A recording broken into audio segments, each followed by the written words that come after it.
time, even way back before Metropolitan came here.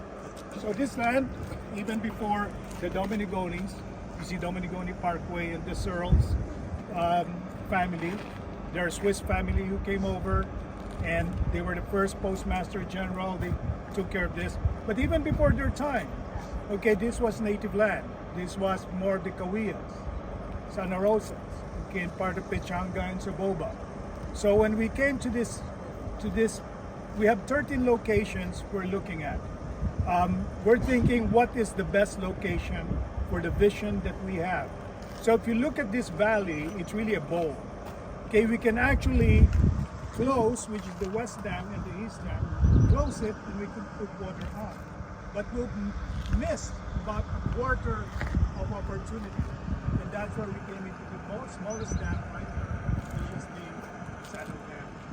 Okay, so without that, we wouldn't be into full capacity as we are now. But what about the other things we discovered back then? So Brian was talking about that IO tower, just trivial things. When we were building that, it's a concrete tower. So when we built that first, we were realizing that in concrete, in order to solidify, temperature is very, very important. So it was in the peak of summer, concrete is drying too fast, that's not bad, it'll crack. So what we did was put air conditioners in it in order to make the temperature really work until it hardens, okay? So when I'll tell you one story. I was part of PLA. I was recruiting a lot of laborers and different trades. One day, there are no cell phones yet, but beepers. A laborer called me and said, "Boss, we found dinosaur bones." I said, "Get out of here." No. So I drove up here, okay, maybe that part, the West Dam, and I was driving my truck. It was like, now I can say, it's like a scene from Jurassic Park, right? Right there from my truck, I saw what I know is a skull because it got eye sockets. So I said, what the hell is this? So I went down, and there were 4 people. I'm the 5th one. The one person was the operating engineer who was shoveling on the side of the mountain. See, these are all hills and mountains. We took, and everything that we built for the dam was taken from this mountain. We didn't buy anything. Okay, we crushed the stones. We did our concrete, there are batch plants all over. And then when I got down there, everybody was like this, shocked. So I was, what is that? So it was what we found out. When I look at it, don't tell them that I pinch a bone, but I pinch a bone, okay? So for my kids back then. So when we were looking at it, we didn't know what it was. We were waiting for the archaeologists, and we found out it was a mastodon. It was a 13-million-year-old mastodon, and we named him Max because by measurements, he could have been at the maximum height of a mastodon at that time. So I call him Max. And inside, we found more. We found another baby mastodon, and we named him Little Stevie because the guy, the archaeologist who found him, his name was Steve. And we found more as we dig down, okay? We found camel bones. We wondered, why would camels be here? Okay, ground sloths, dire wolves, we found them, all together because maybe the tar pits. And we figured out that why are camels here? Now we went way back to history when there were land bridges and how animals got here when there were only 2 continents, okay, in the world. But we found those things. We found paleontological plants that we didn't know existed even millions of years ago.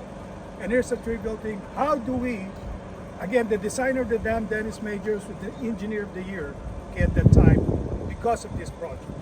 So all the concrete, all the rocks, we got it from here. We brought down all the hills and mountains, got our materials. And one thing that we did was, how do we preserve both archaeological and paleontological things that we find? So we did hire, like Christina said, we did hire the Cahuillas to be the monitors as they dig down. We found human remains, okay? Remains. And that was settled out, and we believe that went to the Cahuillas, since their ancestors. But we also have a problem on how do we, like Bart said earlier, we need to comply, environmental mitigation. So we bought the Santa Rosa Plateau, 20,000 acres of land where we can transfer what we believe are extinct species, both animals and plants. So how do we transfer the plants back then? What we did was we hired the local shepherds, okay? I was part of that. And brought their sheep inside while we're still doing, eat those plants. And then brought them to the Santa Rosa Plateau where they did their toilets and replanted what we found. So this is like almost a 5-mile lake. When I take people here, I don't tell them when we went up, they would say there's an ocean here because this is so large. We had plans about recreation. We had a lot of dreams of how we can make this a recreational park. Now, Brian said it's a storage lake. When you say that, it's not a lake that we use every day. You know, unlike Distribution Lake where it goes in and out. This is just for emergency, and I explained to you what the emergency was. But back then we talked about, I think Jennifer asked about the fishes, right? So we had a Hemet Hospital who built like a 3-story parking lot. And when it was already built, guess what? That's what Bart was thinking of. State inspectors came and said, this is not up to code. Destroy it. So they did. But because we want to be part of the community, Metropolitan bought the rubble, okay? And we use it, put it underground, under the water, to make housing for fishes. I remember that. Yeah, I remember that. The CWIs, the welding inspectors, had a big hand in that back then. Yeah, and we brought the training here. I worked with all the trades, and we had our batch plants. We had operating engineers, apprentices coming in, learning how to crush all these rocks from big boulders to small pebbles. We use them as filters. We use them for the rocks, to build a dam. We also brought our own Teamsters training program for women, minorities. We ran around there and practiced. We brought all the trades, you know, and used to be about 3,000 farm workers here. This is farmland. And when I came in here, there's a guy who built a home that was never used. But because we probably know that we're eminent domaining everybody, so we did. We used eminent domain to buy the house and the residents who lived here. It was just a great project that is being forgotten on the things that we've done here before. So I'm glad that I can share that with you. One day I won't be here, and that story will never be told. Where's the dinosaur skull now? The dinosaur, good question. So what did we find? We already found a mastodon, right? So we also realized this used to be a valley of mastodons. Imagine that. Okay, so the mastodons that we found, Senator David Kelly back then was lobbying to have a museum in the region because this is a lot of prehistoric area in this region. So now we have a museum, the Western Science Center Museum, that was built in the East Dam. They now house those bones.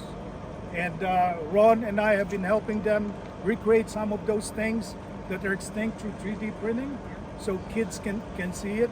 But there's a lot more stories that we found here regarding, you know, along those lines where it's just amazing.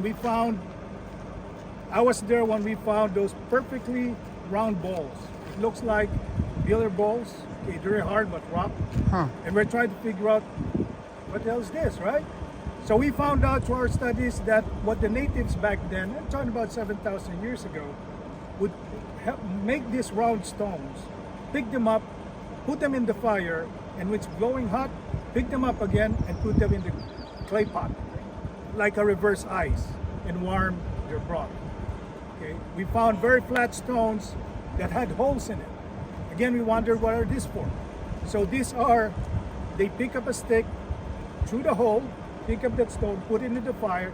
When it's hot enough, they wrap it with leather, and that's their water bottle when they go inside at that time, their teepees maybe.